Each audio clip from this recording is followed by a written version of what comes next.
Welcome to Stars Podcast. Through self-defense, mixed martial arts, nutrition, family, and all things in between, we share our journey of how we hack our mind and body to get the maximum return out of each day. Thank you for joining us.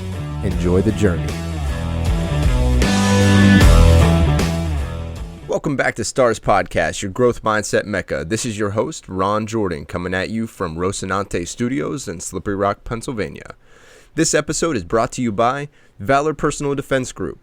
Self-defense is a perishable skill. Only through continuous and consistent training will one be able to effectively employ a skill set that they have learned. Valor Personal Defense Group system is designed to offer constant, consistent, and affordable training to all individuals wanting to learn and stay sharp. We keep our firearms courses affordable to facilitate our continuous training philosophy. Now listeners of Stars Podcast get 15% off firearms courses with coupon code STARS21, which can be booked at valorcombatacademy.com. Yo guys, welcome to Stars Podcast, coming at you at Rocinante Studios in Slippery Rock, Pennsylvania. This is your host, Ron Jordan, coming at you with a special guest today, the first time ever on a podcast, doing it live. Actually, we're recording, whatever. Is my fantastic wife and most supportive person, and all of those things that you want to say about your wife. She's here with me today in studio. The stuff you're supposed to say. Alissa Jordan, welcome to the podcast. Hey. So why is it taking so long? Oh, God. Well, for a couple of reasons. One, I hate hearing myself and watching myself talk. So, but you're so good at it. No, I don't know. I'm a good talker. So I've mastered the fine art of talking. My fifth grade teacher could confirm that based upon the fact I had the desk back by the sink in the back of the classroom because I talk too much. Mm-hmm. So talking I've mastered. It's just a weird thing. Yeah, for sure. And that's something that I've definitely struggled with, and I've gotten way better at just by the more times that I've posted and just watch myself and listen back to these things. Well, I know, because I'm like your quality check, and I'll go back and be like, hey, you might want to edit that, and you're like, I don't care. Yeah. And I envy that, because I always look back, and I'm like, ugh. Oh, my God. But no, honestly, like, I get panicked. I'm like, oh, my God, that sounded so stupid. Like, you sound like an absolute idiot. Whenever I'm sitting there, and even in the moment, I'll pause. And I'll be like, this is an eternity. Let it go. I know, but it feels like an eternity whenever you're in it, trying to find the word. And then you listen back to it and you're like, that was such a blip on the radar that nobody's even going to notice. And truth be told, conversationally, like even in meetings or whatever, everybody needs a minute to kind of gather their thoughts, especially people like me whose brain sometimes works faster than my mouth can convey the words I'm trying to say. So sometimes, like, it's a joke on our house where I'll speak a sentence and it's a combination of like 4 words and it's mishmashed, almost like a dyslexic person reading out loud. Yeah. And it becomes a joke, like, oh, or like whatever dumb thing I just said. And I'm just like, and I get upset because I'm like, guys, that's not, you know what I meant, you know? I get like that about it. So I don't know. So why did it take so long? That's part of it. The other part of it is you know, I'm in a place where I've always kind of worked for places that expressing myself publicly isn't always popular, and now I just don't care anymore. I know that's a very good segue into, so we could start back, we could start here, but you are transitioning into a really awesome situation where you're gonna be working for a small up-and-coming startup, and I say small for now because some of the things that are in place. As my boss says, we're no backyard barbecue. You know? Not at all. It's not a backyard barbecue by any stretch of imagination, but it's. But you feel like you can. It's getting big, and I have some freedom now that I think that I haven't had before. Just in my ability to be who I am, and express who I am. I'll always issue caveat statements as I appear more, as I speak more, that my opinions are mine. Because, you know, I always got to have a disclaimer. Anyone who knows me, who's listening to this, is laughing their ass off right now. Because they're saying, oh, there goes the disclosure statement under advice of counsel. Chris, I'm looking at you on that one. We'll see if he listens. But, well, I'll tag him in it. I'll make sure he hears it. But to that end, like, my opinions are my own. I feel like I'm finally in a place now, not just professionally, but also personally, that I just don't care. I'm not really worried so much about unintended consequences. There's just a freedom. There's just a freedom there that I've embraced.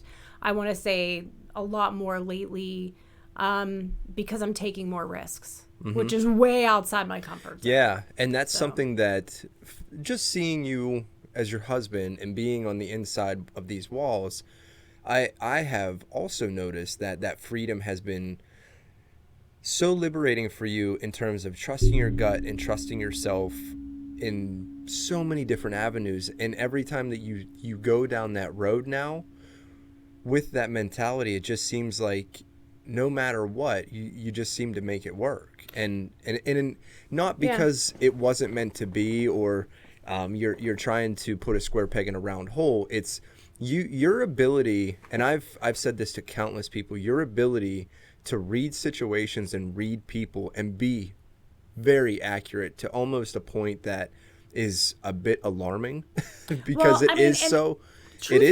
Transparently, that's because I've fallen in shit so many times. So when you fall in shit enough, you come back out of it and you clean yourself off, and it helps you kind of see that in other people and see kind of the stuff they're going through too.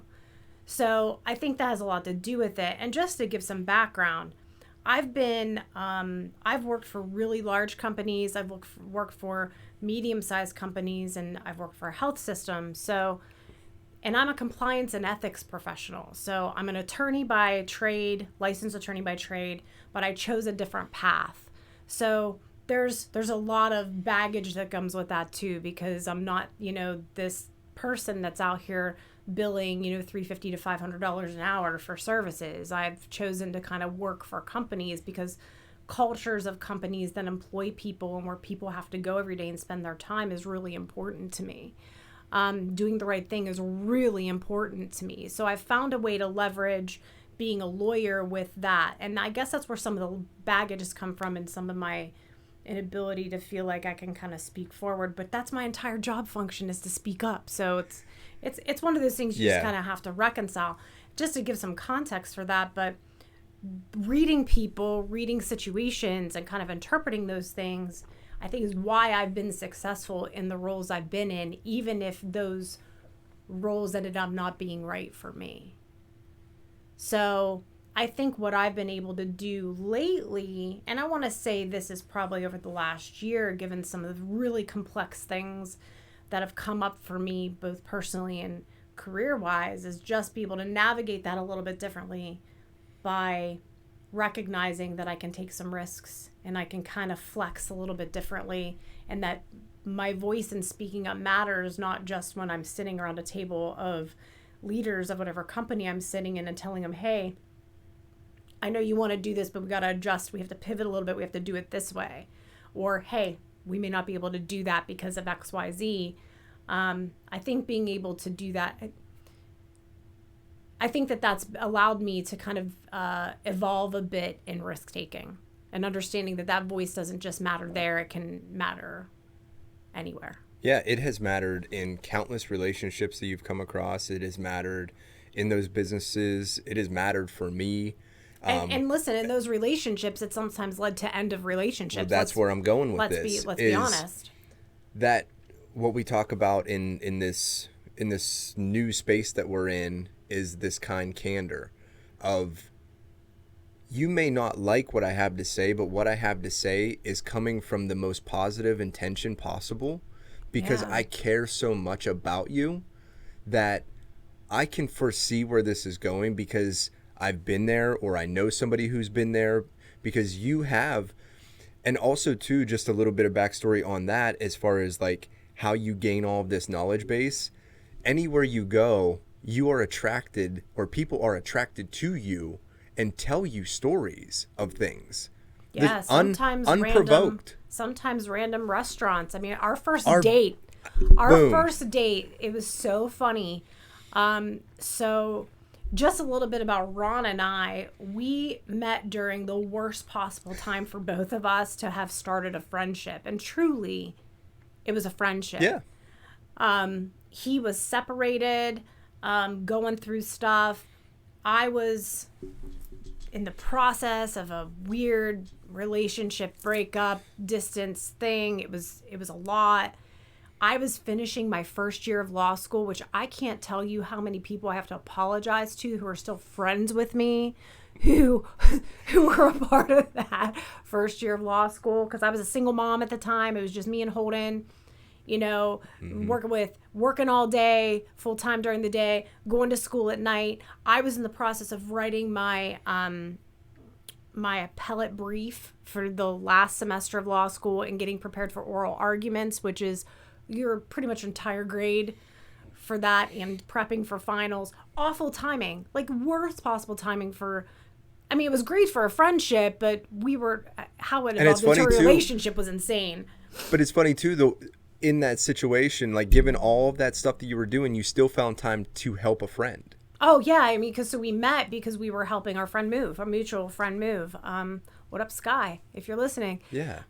So just crazy time. So our first date, actual time where we decided like, let's us get together and like see what's up, was at this weirdo Mexican restaurant, and we went to the restaurant El Sombrero. So we're sitting there, and our waitress just like word vomits her whole life at the table, and Ron's just looking at me during this process like, what is happening right now? Yeah, because this doesn't happen to me. And every time he walks away, I'm like, listen, you have to understand, this just sort of happens sometimes, like, and it's not forced, it's not weird, it's not like what, it's just in the course of conversations get started, and you learn a lot about people. And she had some crazy stuff going on, and hopefully she was helped with that. I don't even remember. I just remember there being a lot. Yeah, there definitely was a lot. And even then, that was your first encounter with that. That was my very first encounter on a like how is this gonna go? Just that type of thing. And I never really thought too much of it. Shout out to Miley Cyrus jacket. That's a story of another time. But I find it fascinating and sometimes irritating that people do just come up and talk to you about things, talking about totally strange things. Sometimes, and here's a new development and some things I've been able to accept. I've always been a person someone will talk to. Sometimes they walk away, and I'm cool with that now. Boom. You know, because if you come talk to me, you can't. I'm no one's doormat dumping ground for all the stuff that's going on. If you're coming to me, I believe that there's a reason that we have been brought together for us to have a conversation, and embracing who I am and the things I have to say. It's not like this is like a conscious thing, just so you know. I don't sit back and be like, I have stuff to say, so everybody, it's not like that. Yeah, like I can't wait till somebody comes up to me and I'm going to say this. Yeah, exactly. Every time someone comes up to me, I have an opportunity to get on a platform and tell them what to do. Like, it's not anybody like who that. knows you knows that it's more organic. No, I'm way more humble than that too, please. Like I don't claim to know anything about anything, but I will tell you what I believe to be true. And what I can see by me putting myself in your shoes and empathizing with your situation, and try to feel from that what you might be feeling and experiencing in that moment, and give you my insights on that. And I might tell you, like, what are you doing? Yeah. Like, what are you doing? And sometimes that means we become best friends. Sometimes that means that you glean something and your life's better, you walk away, and that's cool. And sometimes that means people just like, no thanks. And that's cool too. Absolutely.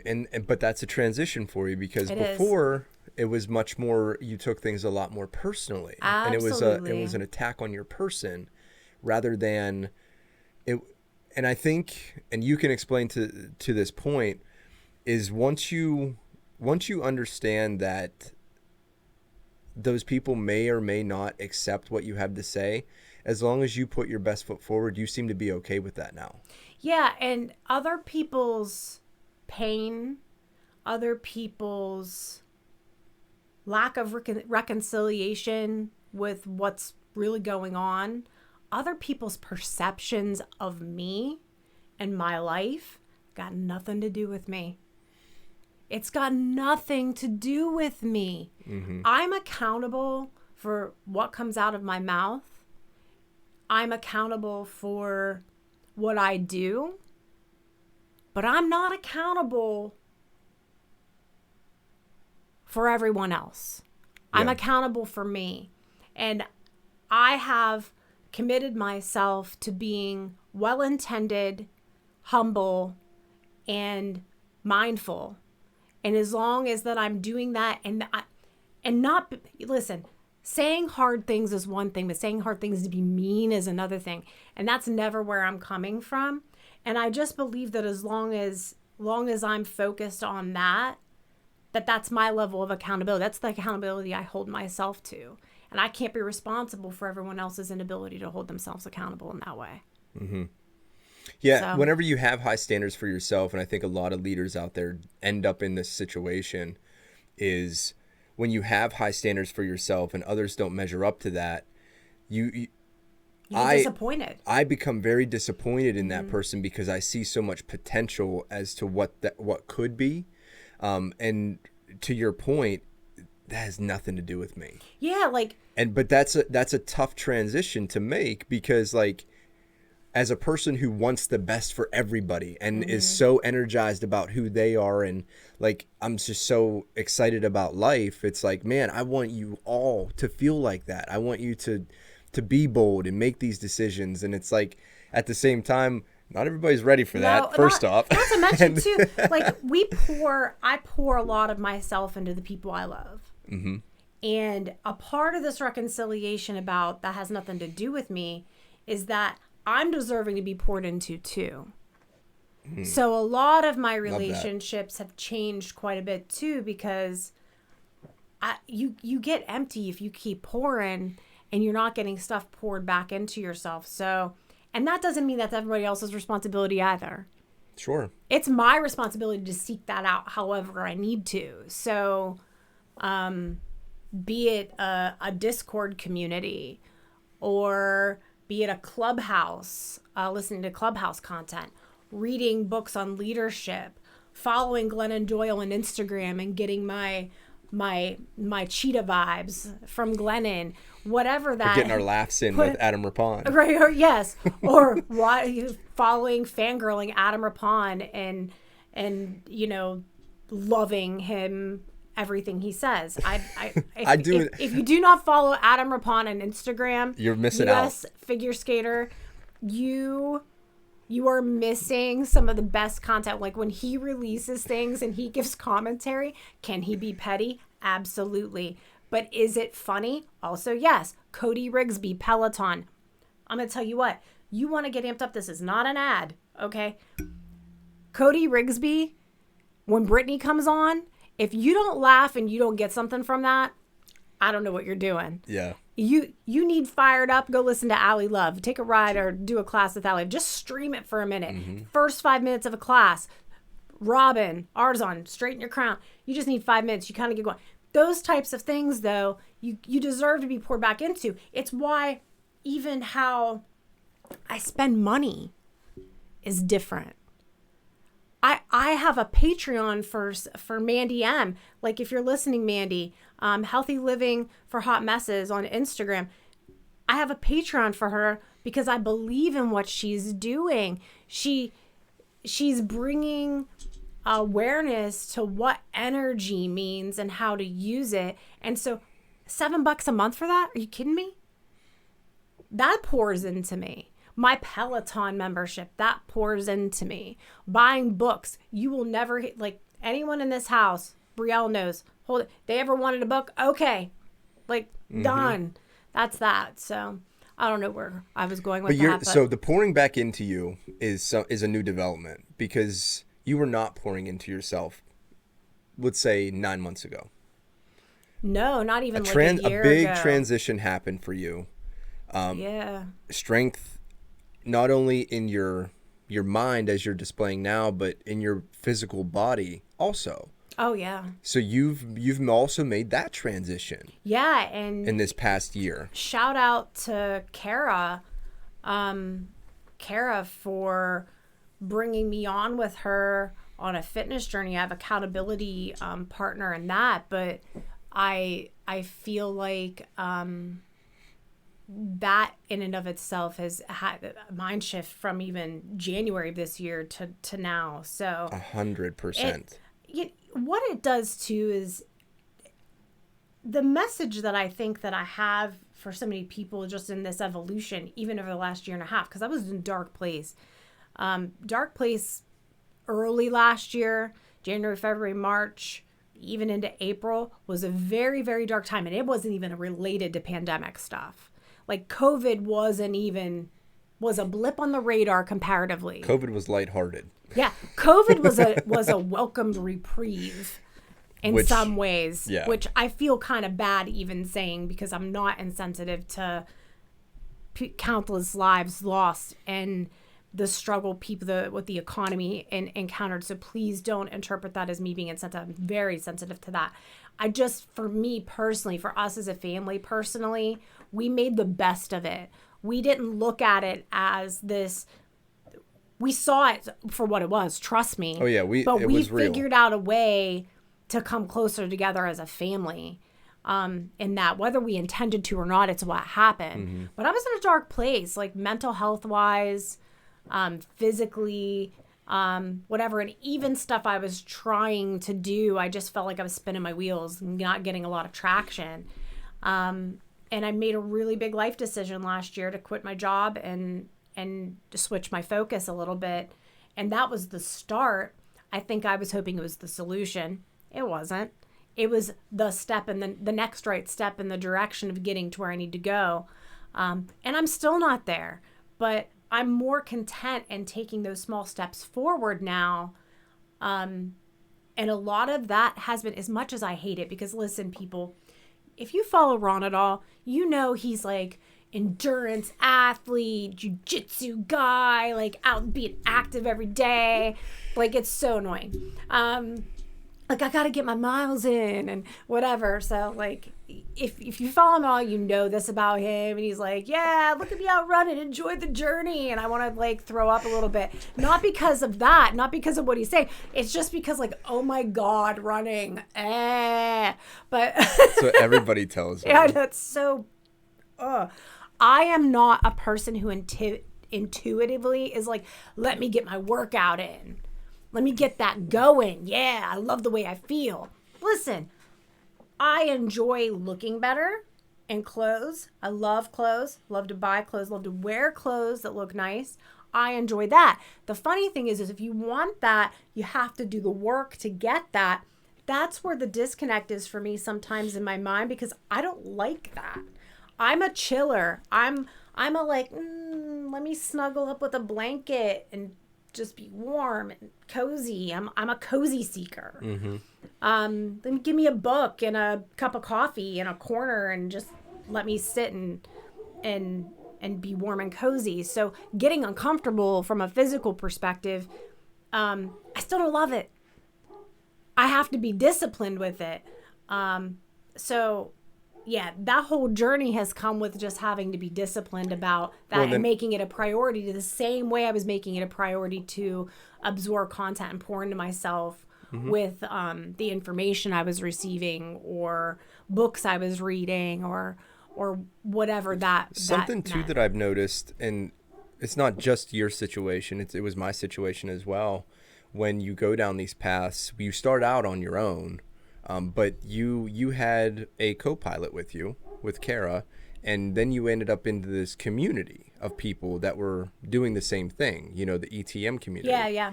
And for me, the community aspect of any journey is pivotal.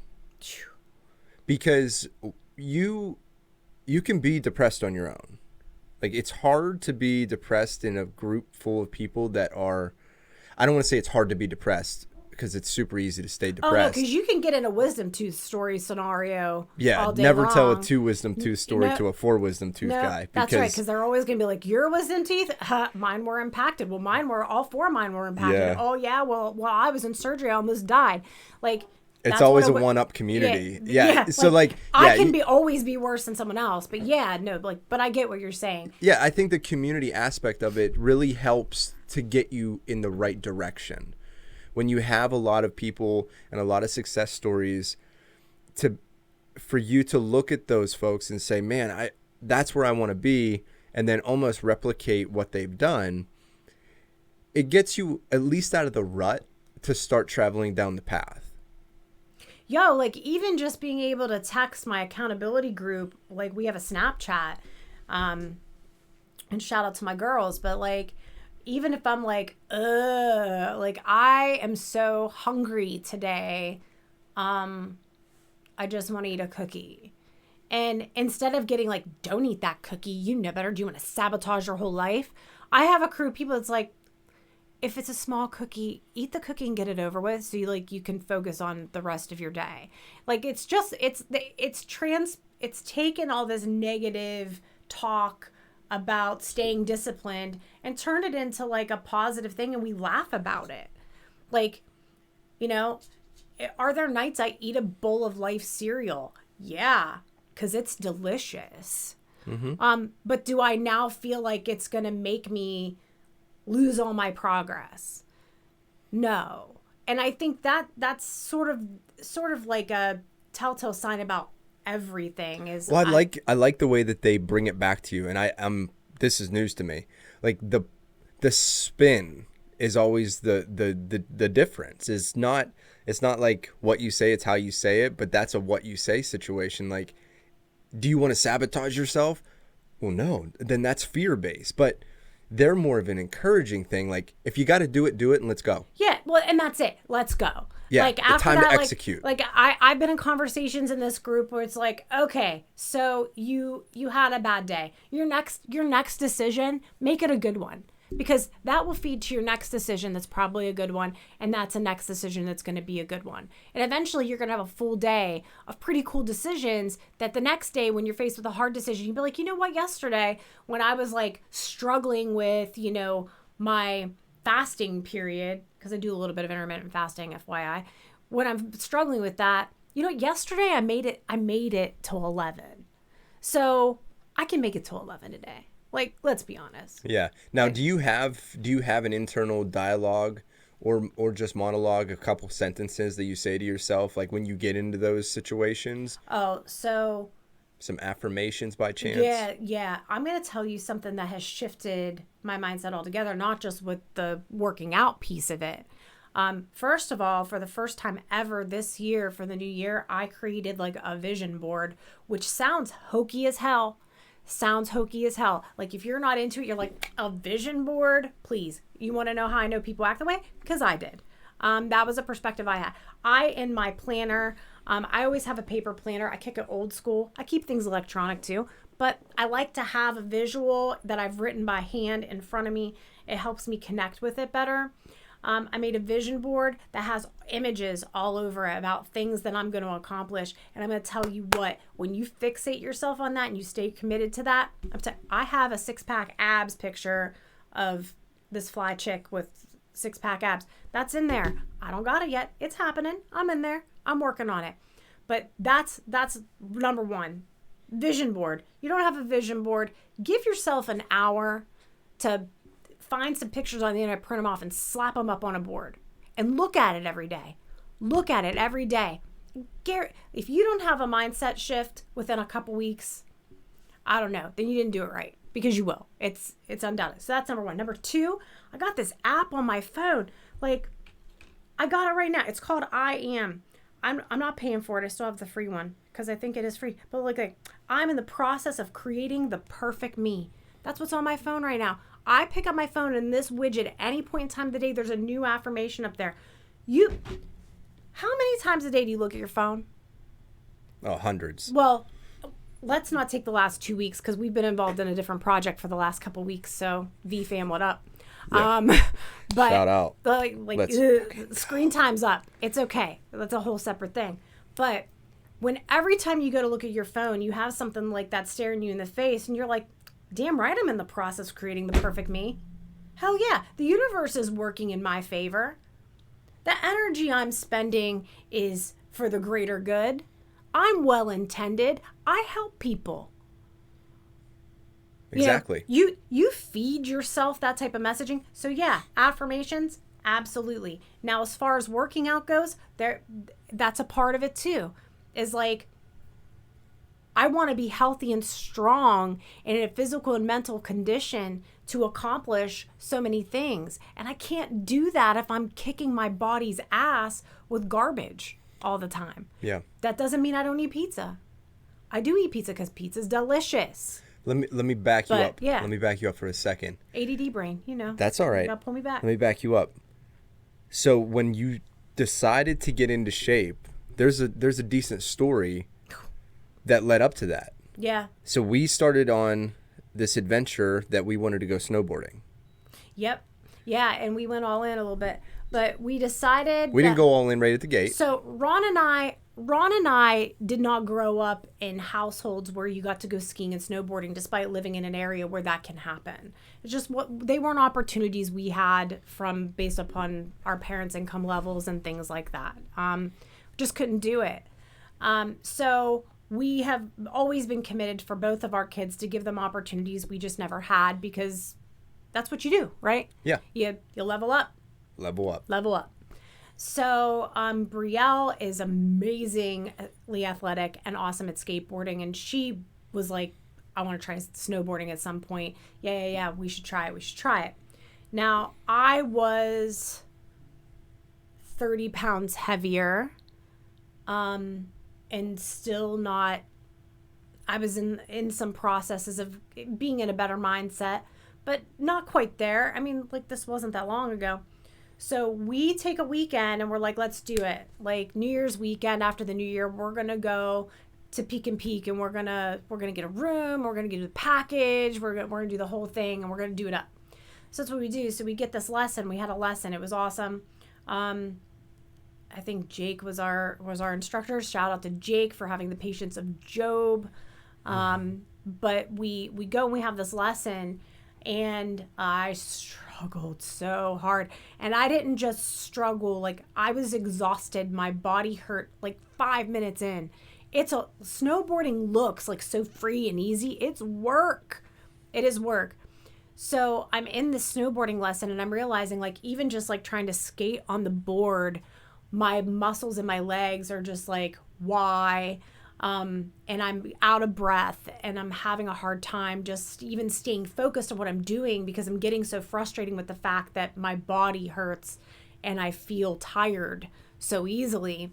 So that whole experience, and then, there's a funny photo, by the way, on my Instagram, if anybody wants to see it, of what snowboarding was for me in a summary, which was me in a completely floral, because I got the clothes to go snowboarding because I needed the clothes, and a completely floral snowsuit laying on the side of the mountain, like completely sprawled out, and then Jake, the instructor, standing there like this, like with his arms up. And it was funny because Ron captured that photo at the moment, and the snowboard instructor was like, well, that's one way to learn how to not do what you just did. And so I was just like, I made it down the rest of the mountain, and I walked up to them, and I was like, I tap out. Like, I got to tap out. Tapping out for me in that experience, though, wasn't just like, oh, you suck at snowboarding. That's not what it was about. Mm-hmm. Tapping out was emotional and hard for me because I couldn't spend time with my family. Yep. And here I was again, sitting by myself, doing something completely different than my family was doing, feeling like a failure. Right. Utter failure. And that was hard. Yeah. That was really hard. And I found a way to try to make that a positive for me. But the only way I knew truly that I could make that a positive, I had to change my physical condition so that didn't happen again. So the next time I get on a snowboard, it's not going to be because my body can't take it. It's going to be because I suck at snowboarding. Yeah, right. If I suck at snow, I may suck at snowboarding. I'm not an athletic person. No, and that to your point, to your point, and just to give you a little bit of credit there too. So you've recovered from an ACL injury before. Yeah. So that was part of that. Like that was a year ago to almost to the two since surgery. It'll be two since surgery come August. Yeah. And that was sort of the start of like this tumultuous couple years for you. It really was. And then it culminated into that picture on the hill. And I think like that right there it's such an important picture because it's like a reborn you now. Yeah, I mean, it's like because now, and I told definitely. you this because you got your swag back. Like this is the lady that I met that day. You know what I mean? Well, not yeah. It's like you got that freaking swagger back, and I'm like, girl, let's fucking go. Like, let's get it because that you with the swagger is unstoppable. And now that you have this energy and opportunity, like I'm getting misty-eyed because like I see it, Yeah, I think that. And it's amazing because you're just such a good person, You're just such a good person. And for you just to be struck down so many damn times, and now you're free, Okay, that's enough. Yeah, but that's how I feel Quit being about Oprah. Quit being Oprah. You get a car. Oprah. You get a car. No, we already got a car. I'm finally getting a car. I don't know. Maybe I'll get you a cup of coffee. I don't even have a cup of coffee down here. Here, I'll give you mine. It's fine. That's nice. All right, no more crying. Quit it. No, but anyway. But the reborn you is just fantastic, and I'm loving it. Yeah, and like some of the opportunities I'm getting right now, I just wasn't ready for. And right now is a level up. Am I where I'm supposed to be yet? No. Am I where I need to be right now? Yes. And more opportunities to continue to level up are coming, and I'm creating that, and I'm open to it. And I think that that's probably one of the biggest things I can probably share with anybody is you think you're open to it. You say you're open to it.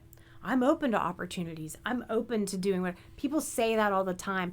But what that means is that you're doing something too. We're all open to losing 30 pounds. Who's not? Mm-hmm. We're all open to getting a kick-ass job to show our best selves and be the people we're supposed to be it an awesome individual contributor, a leader of a team, a seat at the table in a C-suite job, whatever. Mm-hmm. We all say we're open to that, but are you? Because what excuses are you feeding yourself in the meantime that's actually keeping you from that? Because the excuses I told myself was, I'm not athletic. I don't care. What lies are you telling yourself? Because the excuses are just lies. The lies that you tell yourself to keep yourself from doing what you need to do so that you can actually be open to those opportunities. And so more or less be prepared for those opportunities to yeah, flex where you can. Like when I let go of like, well, I can't be effective here because of the way people are. Yeah, you can. You can start to do things in the environment you're in that gets you to that place. You have to I hate this phrase a little bit. I think it's overused, but the whole fake it till you make it thing. I think we use it too much, but I think that it matters a little bit. And I wish someone would come up with a different way to say it. Well, I think it's just being consistent in your messaging and your setting boundaries. Yeah. Set boundaries around what you're willing to tolerate and what you're willing to accept in the environment you're in, and demonstrate that through action. That's it. You have to be able to execute on what you say you're capable of, no matter what environment you're in. Otherwise, what you say you're open to is never going to come to you. Yeah, because if what you're open to changes given circumstances, and you alter your boundaries and you alter your mindset to match that of the popular belief when it goes against what you believe in, like that's totally not open to opportunity. No, and it's accommodating what is accepted. And I honestly believe in my heart of hearts that every person is here to change the world in a positive way and will have the opportunity to do that and can do that if we just execute on those things. I believe that. Mm-hmm. I believe that. And maybe you don't think like the small things you do change a world, but the kindness you show to someone who is struggling with something and they're having a bad day, or they just came to terms with something big in their life, like maybe they're gay, maybe they're transgender, maybe they've just embraced the fact that they might have clinical depression, or maybe they found out they're addicted to something or something like that. That an ounce of kindness you can show to somebody in that moment can change the world, because you might have just shown them enough kindness that they're going to be able to take the next right step for them. And that next right step can change everything. Oh my God. Absolutely. And I think as long as you do those incremental steps, and that's why I think things that are, and I say this all the time, things that are worth anything take time, because it's almost like the universe forces you to be patient so you can appreciate once you reach that quote unquote vision board. Because once you reach that vision board, your vision board changes, because you just become, you have different goals and you have different boundaries then, but at the same time, you've built it off of this such a solid base. And I heard it said the other day is, when you see a house being built, everybody sees the house and then they see the house and you're like, oh my God, that thing went up in no time. But what you fail to realize is the foundation of that house took 6 months to build because of the engineering behind it, because everything is built off of that foundation. Right. And if you don't have the strong foundation, then the house doesn't stand. And it's such an old adage and saying, but it's so true, is all of the work that's being done behind closed doors, and closed doors, I mean inside your own head, Sure, is the work that most people have the hardest time dealing with. And if you can show that person an ounce, not even an ounce, whatever the smallest picogram of kindness that you can give them, it might just be enough. And I'm telling you, there have been some instrumental people that have shown me that kindness that has allowed me to do that foundational work. Like, I am a survivor of childhood sexual assault. I am a survivor of I was fatherless and disowned. I'm not going to go through all that, but my foundation didn't start off super awesome. But I did have a mom who loved the shit out of me. And shout out to P. Diddy. That helps, seal a crack, whatever. I got married young and had a kid and went through a divorce. And struggled with immaturity and selfishness. That was a crack in the foundation. I have now cultivated, my ex's wife is now my best friend. One of my best friends, one of my best friends. Like, we talk every day. Your ex-wife is one of my best friends. We talk every day. Your ex-husband is one of my best friends. Exactly. So there are opportunities ingrained in everything. And listen, this all sounds super idealistic, and there's a lot of journey that goes with that. And it wasn't always. It's a 1 hour podcast, guys. We're not gonna. It wasn't always rose-colored glasses, but I don't ever want to give the impression that everything has been shiny and easy and paved with, gold or anything like that. There's a lot of hard stuff. I'm still unpacking a lot of hard stuff. There's stuff that still makes me really angry, and I sometimes feel hateful about, and I have to work on that and kind of get through that yet. But I wholly believe that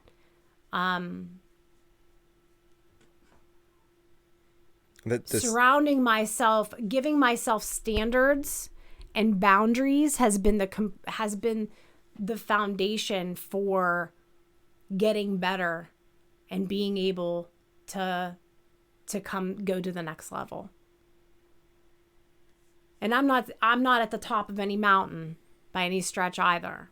But I'm yours. on my way. It's yours. But I'm on my way. It's your journey. Absolutely. So when you decide you're leveled up, you're leveled up. Yeah. You know, and I think that too is a very powerful statement. Is you decide. Mm-hmm. Your perspective is your reality. So you decide when that level up happens. And that is a transition for you that I think has been amazing to watch, because there's no need for outside validation at this point. I don't want to say no need, but listen. Yet. I still take a lot personally. I still take a lot personally, don't get me wrong, but I'm learning. But we're leveling up on that. I'm getting better. We're leveling up on that. And I think it's creating opportunities for you. And I think it's important for people to hear, yeah, you may not be there yet, but you are getting better at it. Yeah, sometimes I still have to take a step back when things happen. A misunderstanding, the way someone behaves around me, whatever. And I have to be like, did I do anything? No, I didn't. That has nothing to do with me. Mm-hmm. Maybe are they okay? Whatever it is. So yeah. I like that perspective too, because we hear it all the time. It's like when somebody's attacking you, it's because they hurt.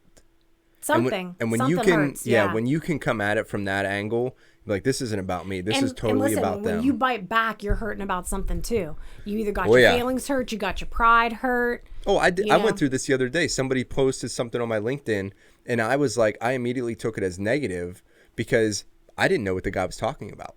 Yeah. So I was like, how dare he come up on my post? And, and this is, guys who everybody who follows me knows that, like, I'm all, hunky-dory, let's be positive. And I was like, bro, why are you coming on my stuff like that?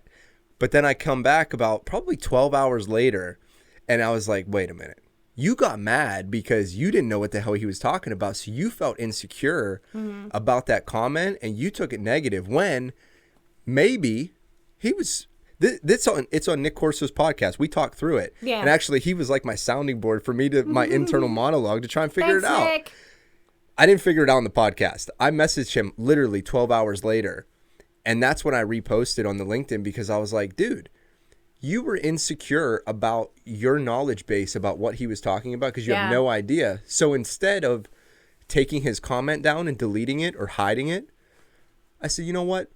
Let's jump on a Zoom call. Let's put this out there for our customers, because you can teach me and we can teach them at the same time. Yeah. And we can help each other out, because there's a lot of elbow room in this world for us all to win.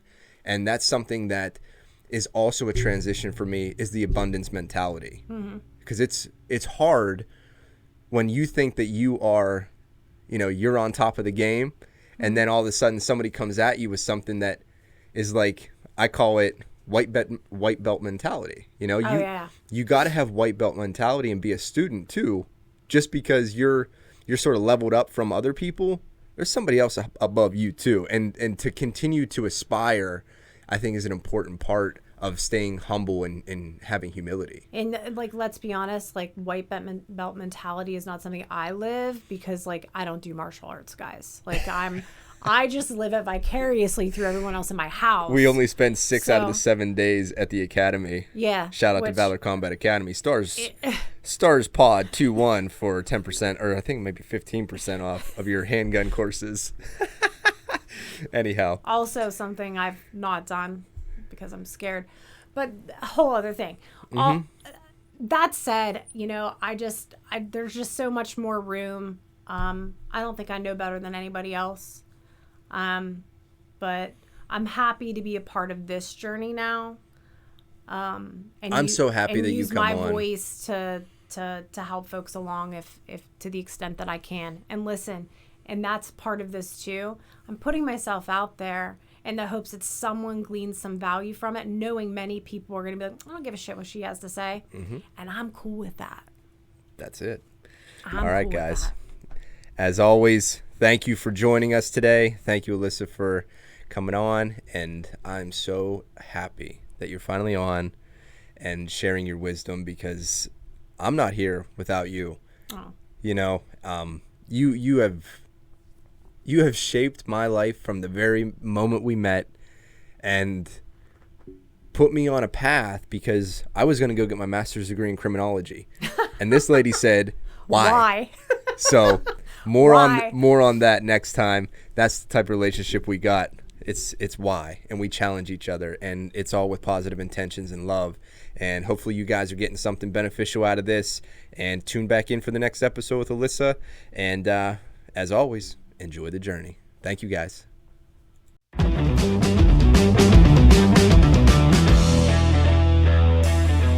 So the journey has begun.